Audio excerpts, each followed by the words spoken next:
Losing and creating oneself. What the hell does that mean? In order to give a meaning to the world, one has to feel oneself involved in what one frames through the viewfinder. One must always take photographs with the greatest respect for the subject and for oneself. It's a way of shouting, of freeing oneself, not of proving or asserting one's originality. It's a way of life. He said that a lot. Photography really is just like a metaphor for living. Photography is not documentary, but intuition, a poetic experience. It's drowning yourself, dissolving yourself, and then sniff, sniff, sniff, being sensitive to coincidence. You can't go looking for it. You can't want it, or you won't get it. First, you must lose yourself, then it happens. The discovery of oneself is made concurrently with the discovery of the world around us. This, I think, is the real mystical aspect of decisive moment photography. I've been very interested in Zen Buddhism and conversion experiences and religious experiences. And to me, it reminds me a lot of what people are talking about now concerning mindfulness. That's a term that you hear all about nowadays, right? And in mindfulness, it's bare, simple, pure awareness with nothing else added to it. No ideas about yourself, no thoughts about yourself, no expectations, no anticipation. It's just bare, simple, pure awareness. There's no memory. You're not remembering great photographs that you've seen or photographs that you've taken and you're trying to duplicate that. There's no desire. I want to take a great photograph. I want to get lots of likes. I want to get an A from my photography teacher. There's no understanding about what good composition is or that sort of thing, or your photography techniques. You let go of all that stuff.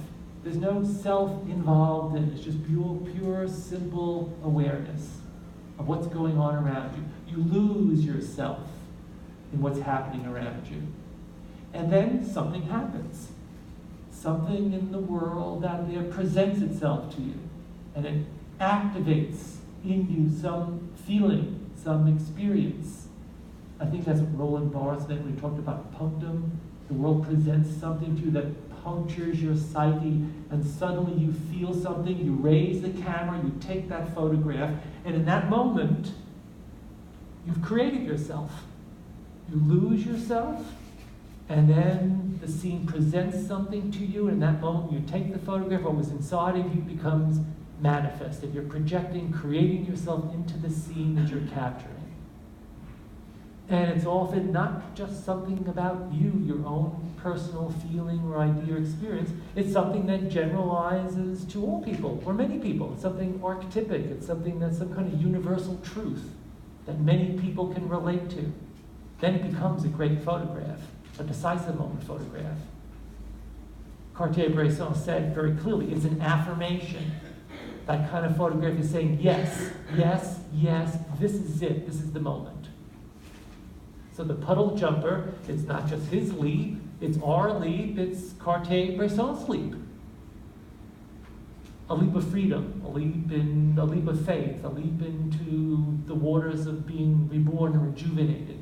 And how interesting is it that he cropped out that slat of the fence? I mean, that sometimes the most interesting thing about an image is what's not there, what you don't see. And by him, I don't know if he thought about this himself. He did talk about photography as being on a psychoanalytic couch. When he cropped out that slat of the fence, it wasn't just for visual purposes to clean up the photograph. I think symbolically he was setting himself free. He had escaped from a POW camp. He sets us free in the photograph. We're not that other guy behind the fence, standing next to the tombstones. When Cartier-Bresson cropped out that slat of the fence, he set us free along with himself to kind of experience what this puddle jumper is doing.